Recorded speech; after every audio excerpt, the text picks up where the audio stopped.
అందరికీ welcome back to my channel Duniya Ammayi vlogs. ఇంకా మా ఆయన మార్నింగ్ 6:30కి వెళ్ళి మార్కెట్కి వెళ్ళి చేపలు తెచ్చారనమాట. అది చిన్న చేపలు. ఈ చిన్న చేపలు హెల్త్కి చాలా మంచిదండి. పులుసు పెట్టుకొని తింటే, జలుబు చేసిన వాళ్ళకైతే పులుసు పెట్టుకొని తింటే చాలా రిలీఫ్గా ఉంటుంది. ఇంకా ఈ చిన్న చేపలను నేను పులుసు పెట్టాను అనమాట. చాలా రోజుల తర్వాత చిన్న చేపలు పులుసు పెట్టినానండి. నా చిన్నప్పుడు అయితే మా నాన్న చిన్న చేపలు చాలా ఎక్కువగా తెచ్చేవాడు. చిన్నప్పుడు మాకు ఎక్కువగా జలుబు చేసింది అంటే చాలు మా నాన్న నైట్ వెళ్ళి కాలు పారే చోట గోడ పెట్టేసి వచ్చేసేవాడు అనమాట. మార్నింగ్ అంతా చేపలు పడేవి, చిన్న చేపలు. ఇంక మా అమ్మ చాలా బాగా పులుసు పెట్టేది. ఇంక చేపల పులుసు తింటే జలుబు కూడా చాలా బాగా కంట్రోల్ అవుతుంది, కొంచెం రిలీఫ్గా కూడా ఉంటుంది. గోడం అంటే చాలామందికి తెలిసే ఉంటుంది పల్లెటూరులో ఉండే వాళ్ళకి. ఒకప్పట్లో బావిలోని నీటిని గోడతో ఇద్దరు మనుషులు చేంది వరి పండించేవాళ్ళు. వరి పంట పండించడానికి నైట్ అంతా గోడతో నీళ్లు చేంది కాలువలో పోస్తే కాలువ నుండి వెళ్ళిన నీళ్లతో వరి పంటకు నీళ్లు పెట్టేవాళ్ళు. అలా ఒకప్పట్లో మా అమ్మ నాన్న కూడా గోడతో నీళ్లు చేందారంట బావులో నుంచి. ఇంకా మా ఇంటికి దగ్గరలోనే బావులు చెరువులు ఉండేవి. ఇంకా మా నాన్న ఆ గోడతోనే చేపలు పట్టేవాడు అప్పట్లో. ఇంకా మా ఇంట్లో అయితే బబ్లుకి కుర్షిద్కి జలుబు అయితే ఉనిందనమాట ఫుల్గా. ఇంకా నాకు కూడా స్టార్ట్ అయ్యిందనమాట. ఇంకా అందుకే ఆ మార్నింగే మా ఆయన 6:30కి అంతా మార్కెట్కి వెళ్ళి చిన్న చేపలను తెచ్చారు. అక్కడే నీట్గా క్లీన్ చేయించుకొని ఇంకా ఈ లంచ్లోకి నేను చిన్న చేపల పులుసు చేశాను అనమాట. చాలా బాగా కుదిరిందండి ఈ చిన్న చేపల పులుసు. చిన్న చేపల పులుసు ఫుల్ వీడియో చేశాను, ఈ వీడియో కింద ట్యాగ్ చేస్తాను. ఇంట్రెస్ట్ ఉండేవాళ్ళు తప్పకుండా చూడండి. బాలింతలు తింటే కూడా చాలా మంచిదండి ఈ చిన్న చేపల పులుసు. ఈ చిన్న చేపల పులుసు బాలింతలు తింటే చిన్నపిల్లలకి ఫీడింగ్ అనేది చాలా బాగా ఉంటుందండి, చాలా మంచిది కూడా. ప్రెగ్నెన్సీ వాళ్ళు కూడా తినచ్చు. ఇంకా మెయిన్గా బబ్లుకి ఎక్కువగా జలుబు నిందనమాట. ఇంకా ముందుగానే ఫీవర్ వచ్చిందనమాట. ఫీవర్ వచ్చి తగ్గిపోయిన తర్వాత ఇంకా జలుబు అనేది తగ్గలేదు, ఎక్కువగానే ఉనింది. ఇంకా మెయిన్గా బబ్లు కోసమే తెచ్చాడు ఈ చిన్న చేపలు. ఇంకా పులుసు చేసిన తర్వాత బబ్లు అయితే చాలా బాగా ఎంజాయ్ చేశాడు ఈ చిన్న చేపల పులుసుని. ఇంకా చిన్న చేపలు తినేటప్పుడు గొంతులో మాటుకుంటాయి ముళ్ళులు అనే భయం లేకుండా చాలా ఈజీగా కూడా చాలా ఇష్టంగా తిన్నాడు బబ్లు అయితే. ఇంకా ఆఫ్టర్నూన్ లంచ్ అయిపోయిన తర్వాత ఈవినింగ్ అంతా నాకు కూడా ఫీవర్ వచ్చేసిందండి ఎక్కువగా. నేను ఇంకా ఆ రోజు అయితే వీడియో అయితే ఏం తీయలేదనమాట. ఇంకా నెక్స్ట్ డే వీడియో తీసానమాట. అదే అనమాట ఇది. ఇంకా నెక్స్ట్ డే వచ్చి నాకు ఫుల్గా ఫీవర్ ఉంటే ఇంకా మార్నింగ్ మా ఆయన ఇడ్లీ సాంబార్ చేశారు.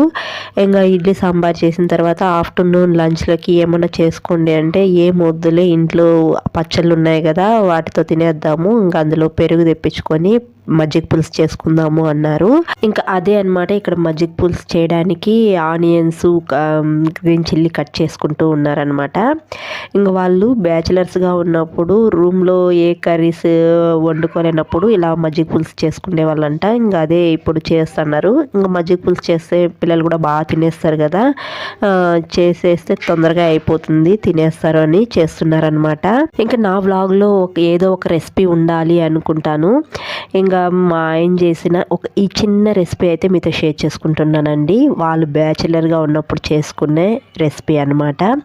ముందుగా స్టవ్ పైన బాండీ పెట్టుకొని ఆయిల్ వేసుకొని ఆవాలు, తర్వాత సన్నగా కట్ చేసిన ఆనియన్స్, పచ్చిమిర్చి, కరివేపాకు వేసుకొని వేయించుకున్నారు. 1 minute వేయించుకున్నారండి ఆనియన్స్, ఎక్కువసేపు వేయించుకోలేదు.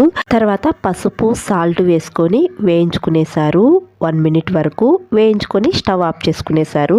తర్వాత పెరుగు బయట నుంచి తెప్పించుకున్నారండి, ఇంట్లో ఏం చేయలేదు. ఎందుకంటే నాకు హెల్త్ బాగాలేదు కాబట్టి నేను పెట్టలేదన్నమాట.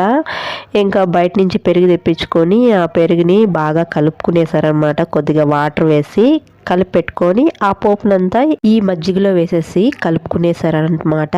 అంతేనండి, చాలా బాగుండింది. నేను ఎప్పుడైనా ఊరికి వెళ్ళినప్పుడు కానీ లేకపోతే నాకు ఇలా హెల్త్ బాగాలేనప్పుడు కానీ నేను చేయలేనప్పుడు ఇలా మజ్జిగ పులుసు చేస్తారు. అయితే నేను ఊరికి వెళ్ళినప్పుడు ఎక్కువగా చికెన్ కర్రీ చేసుకుంటాడండి. చికెన్ కర్రీ కూడా చాలా బాగా చేస్తాడు. అయితే నాకు బాగలేనప్పుడు ఫస్ట్ చేసేది ఈ మజ్జిగ పులుసు అనమాట. పోపు పెట్టిన తర్వాత కొద్దిసేపు వేడి చేయండి అంటే కూడా చేయలేదన్నమాట. ఇలాగే బాగుంటుంది, ఇంకేం వేయాల్సిన అవసరం లేదు అని చెప్పి ఇంక ఇలానే చేశారనమాట. అయితే తినడానికి చాలా కమ్మగా ఉండిందండి. మా పిల్లలు కూడా చాలా బాగా ఎంజాయ్ చేశారు ఈ మజ్జిగ పులుసును. ఇంకా తినడానికి అయితే అన్నీ తెచ్చి పెడుతున్నాడు అనమాట మా ఆయన. చూసారా, మా ఆయనకి ముందుగానే ఓపిక చాలా తక్కువ అండి. ఇంకా నాకు బాగలేనప్పుడు ఇంత ఓపికగా చేస్తున్నాడు. 2 days ఏమో చేశారు నాకు బాగలేదని. అప్పటికే ఆ 2 daysకి కిచెన్ గందరగోళం అయిపోయిందనమాట.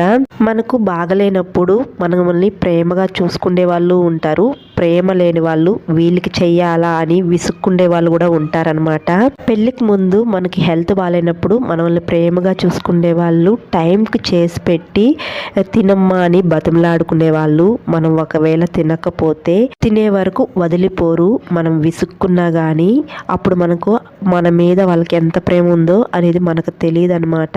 పెళ్ళైన తర్వాత మనకు బాగలేనప్పుడు కనీసం నీకు ఏమైంది అని అడిగే వాళ్ళు కూడా ఉండరు.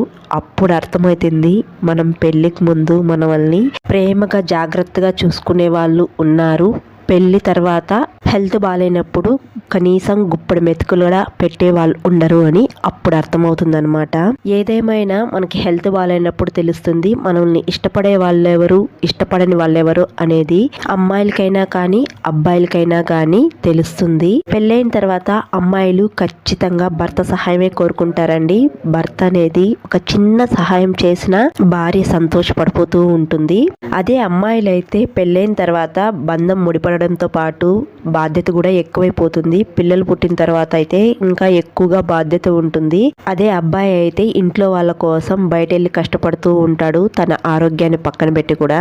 ఇప్పుడు నేను ఇవన్నీ ఎందుకు చెప్తున్నాను అంటే పెళ్ళికి ముందు పెళ్ళి తర్వాత నా కళ్ళతో నేను చూసి నా మనసులో నేను అనుకున్న విషయాలే ఇప్పుడు మీతో షేర్ చేసుకుంటున్నాను.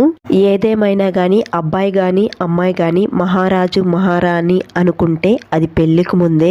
పెళ్ళైన తర్వాత బాధ్యతలు కష్టాలు ఉంటాయి. కష్టాలను ఎదుర్కొంటూ సంతోషంగా జీవితంలో ముందడుగు వేయాలి. అదే పెళ్ళికి ముందు ఏ బాధ్యత ఏ కష్టమో ఉండదు, చాలా సాఫీగా గడిచిపోతూ ఉంటాయి రోజులు.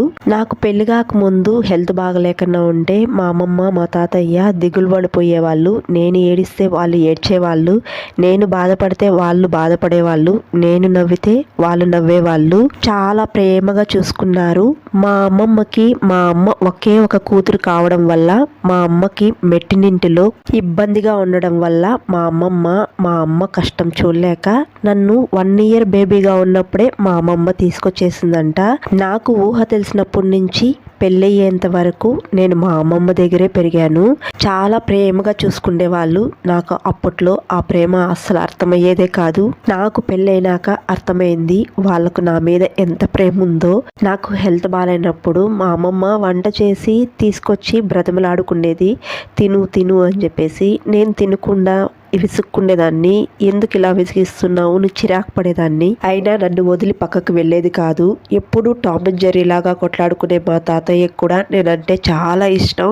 ఎంత ఇష్టం అంటే ఆయన చివరి శ్వాస వదిలే రోజు కూడా నా పేరే తలపిస్తూ చివరి శ్వాస వదిలేశాడు. అంతగా ప్రేమించే వాళ్ళు మనకి ఇంకెప్పటికీ దొరకరు. ఎందుకంటే మనకి పెళ్ళైన తర్వాత బాధ్యతలు ఎక్కువైపోతాయి కదా. మిమ్మల్ని కూడా ఎక్కువగా ఇష్టపడే వాళ్ళు ఉన్నారా? ఉంటే తప్పకుండా కామెంట్ చేయండి. ఈ వీడియోని ఇక్కడితో ఎండ్ చేస్తున్నాను. వీడియో నచ్చితే ఒక లైక్ చేయడం అస్సలు మర్చిపోకండి. కొత్తగా ఎవరైనా మన ఛానల్ చూస్తుంటే సబ్స్క్రైబ్ చేయండి. మరొక వీడియోలో మళ్ళీ కలుద్దాం. అంతవరకు to follow Duniya Ammayi vlogs. Thanks for watching. Bye.